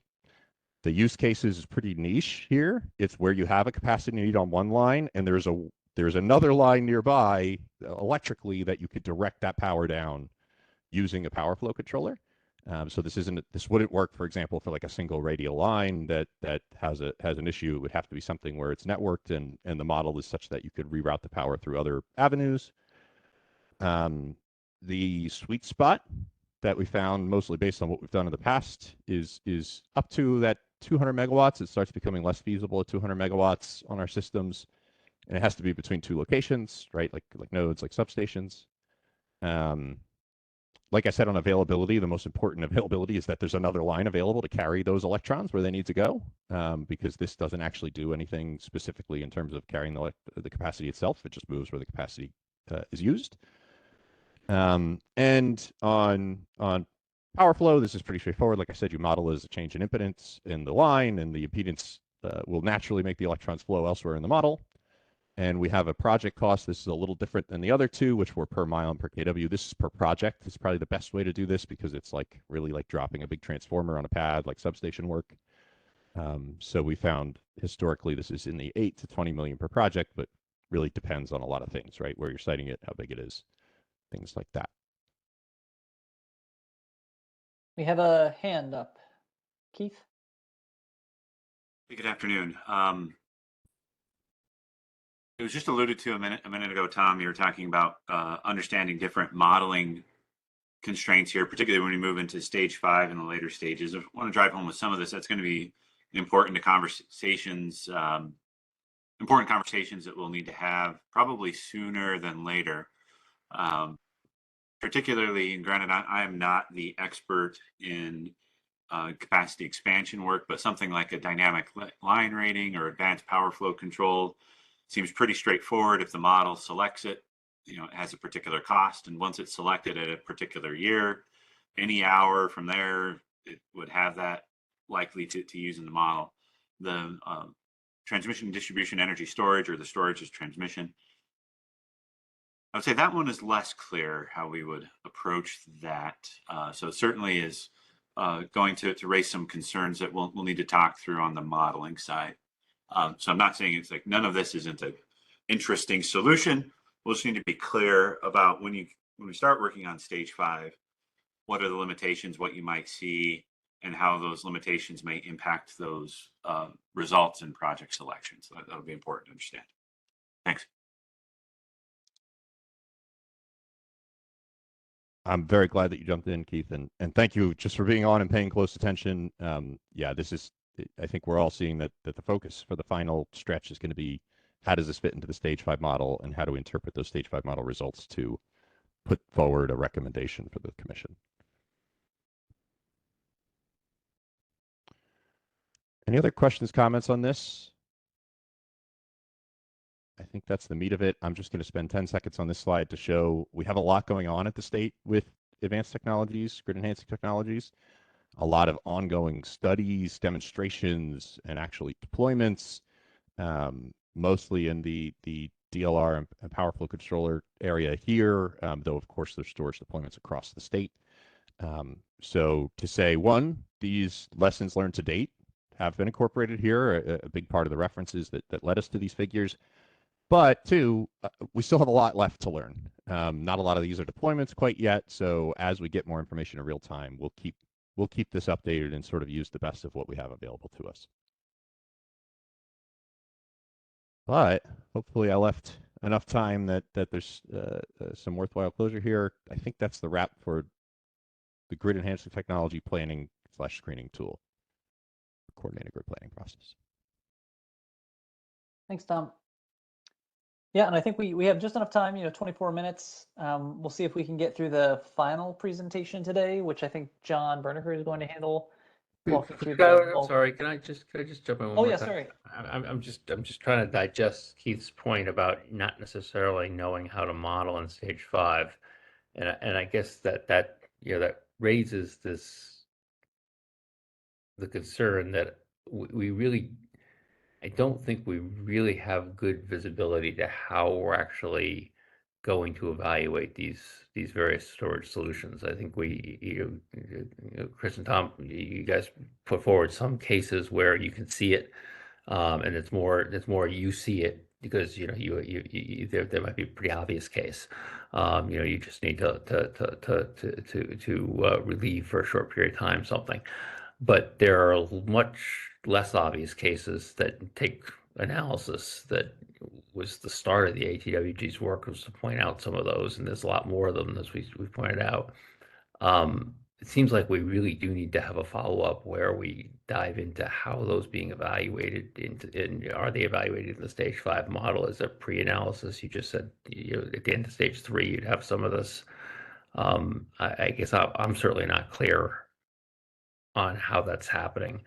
And I know my colleagues in industry certainly aren't at this point. So I'm wondering how we get more visibility to that and how we can ensure that that's occurring both in stage 3 and in the stage 5 follow-up. And if there's more resources or work that has to be done to support it, we certainly want to make sure that the EPPAC knows about it and can help rally the troops to make that happen. I'm open to other feedback. I think this is a reasonable challenge. You heard there are some things we haven't totally figured out. Like we're still even figuring out how to consider market versus maybe transmission asset solutions when they may be acting in very similar ways, and it's just coincidence on where the model put one or the other. I know headroom will be the most important factor because that's what the stage 5 model assesses on. But I think this is a reasonable question, something that we definitely have to talk more with the NISO on, because we haven't gotten into the details of how we're going to feed the stage 5 model specifically. And storage is clearly something that we're going to have to keep in the front of our mind on those conversations. So I totally agree with you, Bill, and think that's a reasonable task for us to take back in conversations with the NISO as we set up stage 5 here.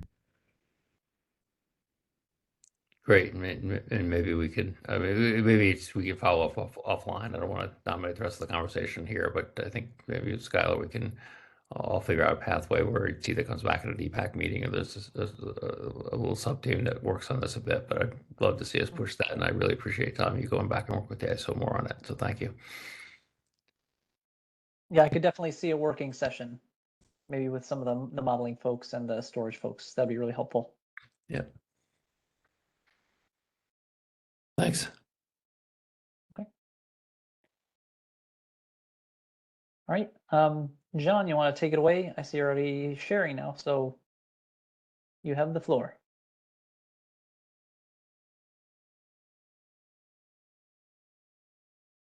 Thanks, Skylar. Sorry. I was trying to find my mute button after it moved it when I started sharing. So hopefully everyone can see on the screen the slides that were posted with the EPPAC materials. Similarly, I'm just going to run through them quickly. I will ask that we take questions at the end because there's only a few slides, so it won't take me very long to get through them. We wanted to come to EPPAC and provide a high-level overview of where we are with the bulk needs evaluation and next steps. So with that, NYSERDA has engaged Quanta to support the bulk needs evaluation for this first cycle of CGPP, and they are currently focused on 2 parallel efforts. One is to identify a reasonable upper bound on the expandability of the bulk system across major interfaces.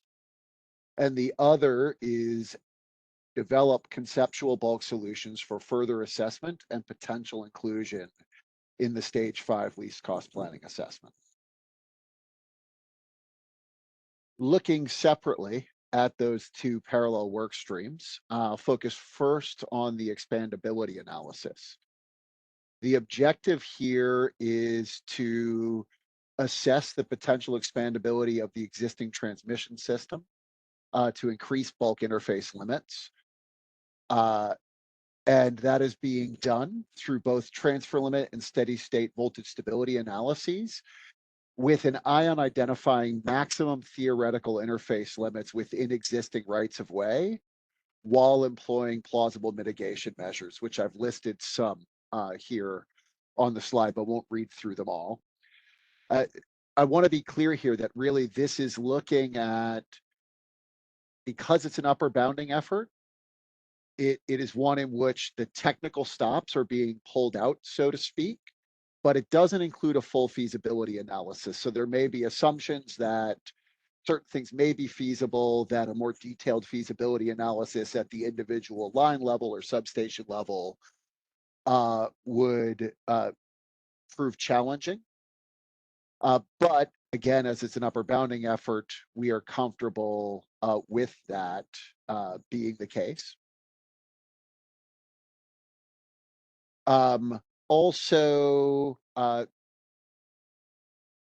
this may have multiple uses, not only in terms of facilitating the development of conceptual bulk solutions, which I'll touch on more on the next slide, but could be useful in informing future capacity expansion analyses, either through future rounds of CGPP or other planning efforts being undertaken by the state or the utilities or the NISO, in which allowing transmission across bulk interfaces to be part of the selected solutions within capacity expansion. So this may help inform limits on those build outs if they were to be exercised in future planning studies. And the last thing I'll note on this is that while this is focused on existing rights of way, consideration of new rights of way would also occur naturally as part of the development or consideration of conceptual bulk solutions.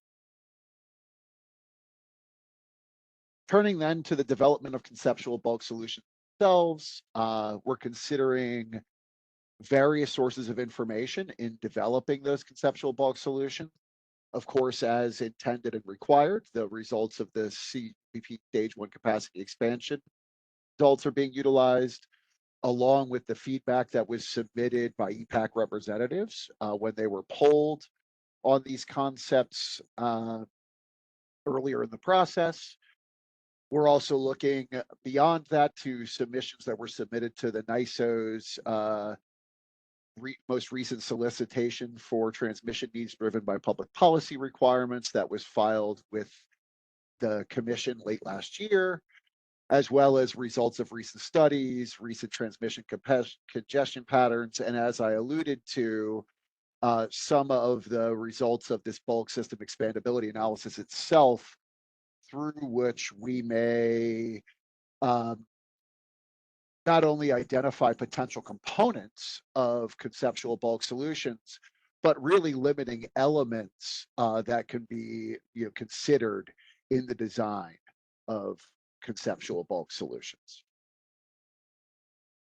Finally, in terms of next steps, as required in the order approving the CGPP, we will be planning to review conceptual bulk solutions with EPPAC at future meetings.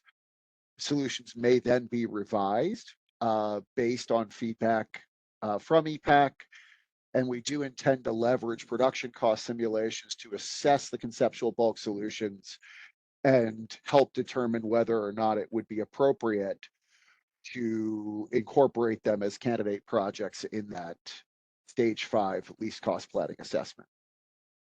So with that, I will be happy to take any questions that folks have. Go ahead, Tim. Hey, John, it's Tim with LS Power.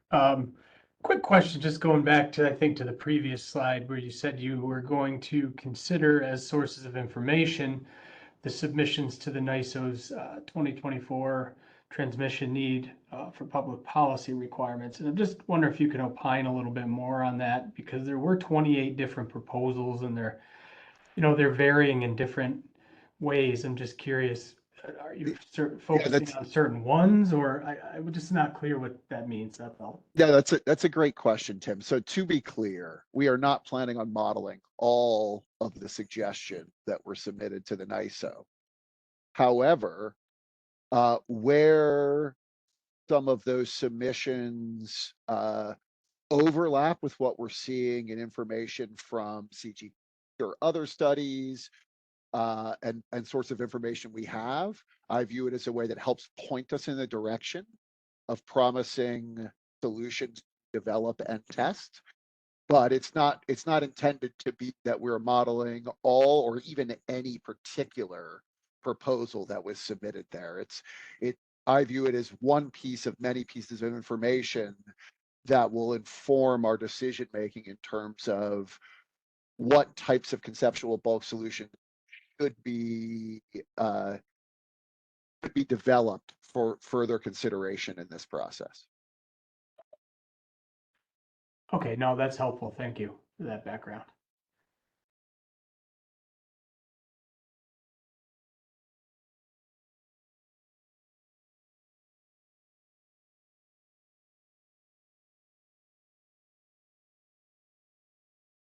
All right, Skylar, I don't see any other hands. I don't know. Oh, folks, we're just waiting. We got 3 in a row. All right, there we go. As we were wrapping it up.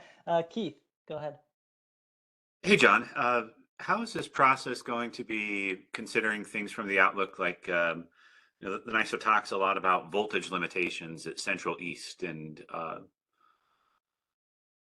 that is something I want to hear particularly about. And I know some of the analysis as well is focused on increasing bulk constraints across interfaces and looking at limitations there. But what about other areas of the system where a large penetration of renewables is being built, but it's not really necessarily an existing interface issue? Is that kind of the step 2 that I think was on the prior slide, or maybe 2 slides up? So I guess 2 questions there: 1, Central East, and 2, possible other bulk constraints that aren't existing interfaces. Yeah, thanks, Keith. Those are both great questions. So for Central East, 2 ways that we're thinking about that. One is in this expandability analysis, we are considering those existing voltage limitations on interfaces like Central East. And that's exactly why steady state voltage stability analysis is being employed in addition to the transfer limit analysis in identifying those theoretical upper bounds, as well as some potential mitigation, such as what the NISO has identified clearly in the outlook as the need for dynamic voltage support as part of the potential mitigations. That said, I don't know that we would necessarily model those explicitly as part of a conceptual bulk solution, although I don't want to entirely close the door on that possibility, because what we're trying to do here is really identify solutions that we can do further assessment on that could inform a future commission decision about the declaration of a public policy transmission need.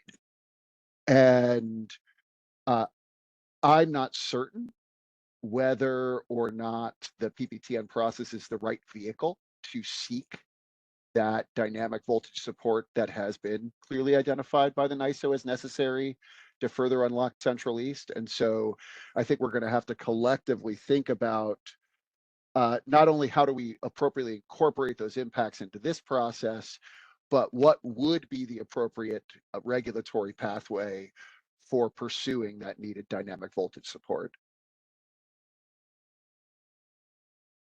Appreciate that, John. And on the possible other bulk constraints that aren't part of interfaces? And that's exactly why we're trying to consider a broad swath of information in developing our conceptual bulk solution. So we can look at those capacity expansion results, which are not limited to providing information on existing bulk interfaces, as well as, again, information that we might pull out of the outlook or recent congestion patterns that have been happening in the market, as well as information we have from other analyses being performed by NYSERDA or others. I think we would also, to the extent possible, look to take advantage of information from the work that the utilities have been undertaking. Ideally, we would have hybrid solutions that we could look at that would both unlock, generation pockets in which there is significant need, and couple that with potentially additional bulk transmission to get that to the load centers where it's needed. And so we're really going to try to look at as much information as possible in developing the solutions within the limitations we have in terms of timing and access to that information. As has been noted a number of times in this process, we're not going to have perfect co-optimization, but we are working to the extent we can on ways to crosswalk and, maybe for lack of a better way of putting it, pseudo-optimize the bulk and local assessments that are being conducted. Thanks, John. All right, we got 2 more hands up. I think Shah's next. Hi, good afternoon. This is Shajan from NIPA. So John, I have a question. Looks like you separated to 2 steps. First is expansion analysis. The second one is development of conceptual bulk solutions. But look at the expansion analysis. Can you move to the last? Yeah, here.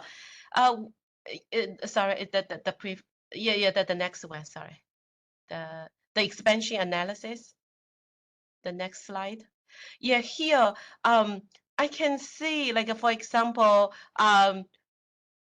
separating tower and so on. They could be part of a bulk solution, right? Conceptual bulk solutions. So I try to understand what exactly is the intention of this expandability analysis, try to find the maximum capability. Isn't the sub-bullet of this slides, some of them could be part of the conceptual bulk solution. So I'm a little confused how why you split these 2 steps. And to me, the conceptual bulk solutions could include those using the existing right of way, could also have the new circuit with new right of way. So all these are can be considered. Well, so please note that I said these are 2 parallel efforts, not necessarily sequential steps, and they are intended to interact with one another. I agree with you that some of the mitigations being identified in the expandability analysis may inform portions of conceptual bulk solutions. They may also, as I noted earlier, inform major constraints that should be addressed by conceptual bulk solutions. So, and here you'll see at the end of this slide, I've explicitly referred to that expandability analysis as being one of the things that would be considered in the development of conceptual bulk solutions. So we shouldn't view these things as sequential steps or entirely separated. The expandability analysis is providing important information on several levels that will be considered for the development of conceptual bulk solutions, but additionally, as I noted, may also have benefit in future capacity expansion analyses and informing some of the input assumptions for those. Okay, thank you for clarification. My pleasure. All right, you're up, Radhika. Thank you. John, you mentioned that you will also be trying to get information from the parallel study, the local congestion assessment constraints needed in the CGPP by joint utilities. And so that was one of my questions, if you are going to receive that information as input into your analysis, given you mentioned hybrids. Yeah, earlier. I said, as available and if possible within the time constraints that we're working on. So we certainly can't, we can't go through this process without seeking the feedback from the utilities in addition to the rest of EPPAC. So that is one avenue through which information may be shared to inform and refine the conceptual bulk solutions that we're looking at. But we may also, as representatives from the utilities earlier noted, as information is being shared from the work that they're undertaking, depending upon timing, we may be able to incorporate that into some of our analyses. So I can't guarantee exactly what will be incorporated and when, but we will do our best to incorporate all of the information available to us within the necessary time frame to inform this analysis. Thank you. And one other question is on the inputs that will go in the next stage. So will each of those conceptual bulk solutions that you identify be assigned headroom value, like megawatts headroom capacity potential and the cost? Is that how you'll be doing it? And then they will be compared against local solutions? So I think, and as was noted earlier, there's still some discussion around exactly how the approach to stage 5 analysis should take place. But yes, one or more of the conceptual bulk solution may be included in that analysis to be compared not just against, but in concert with the local solution.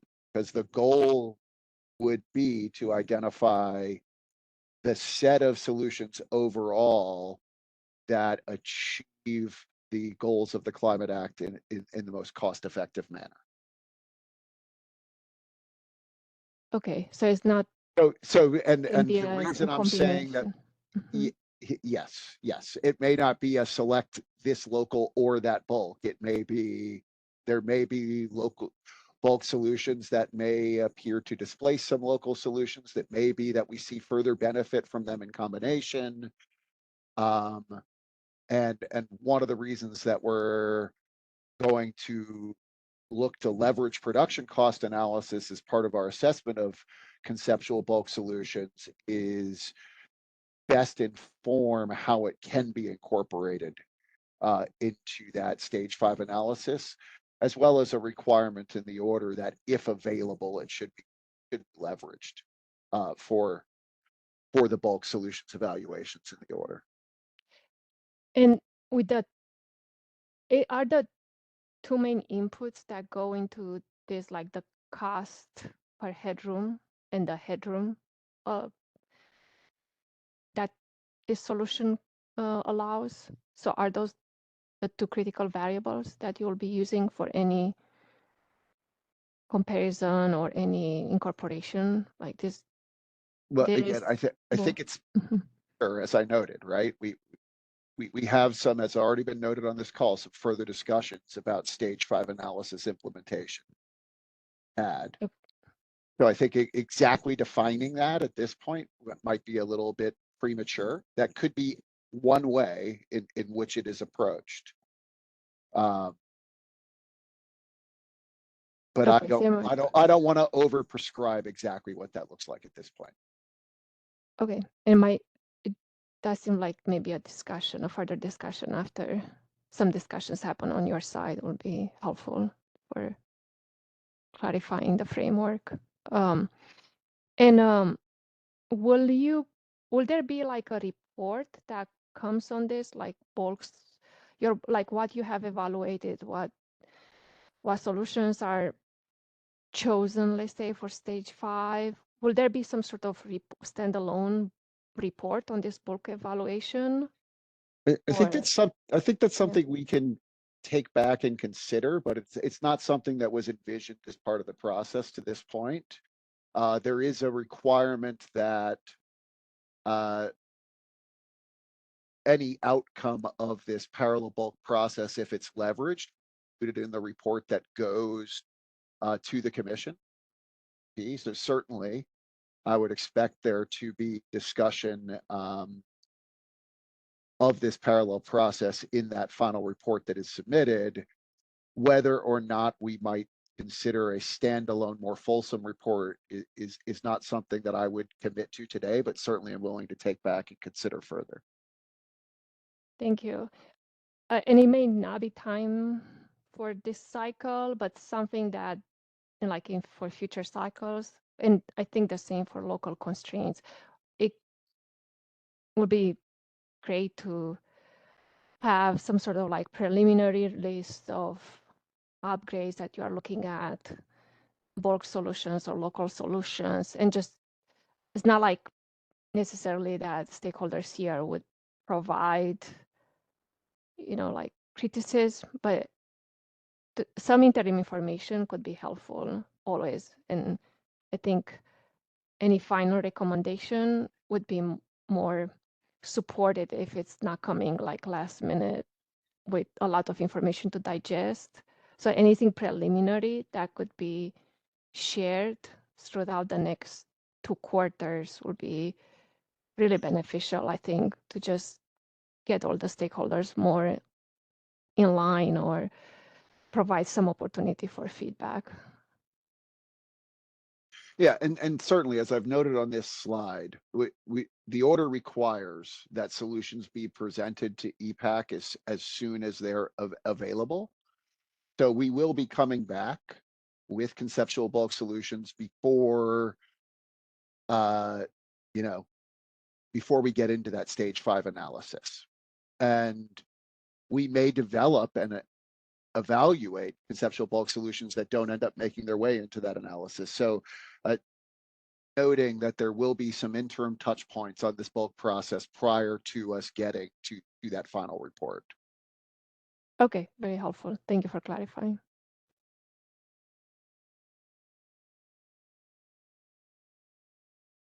All right, I think that about does it.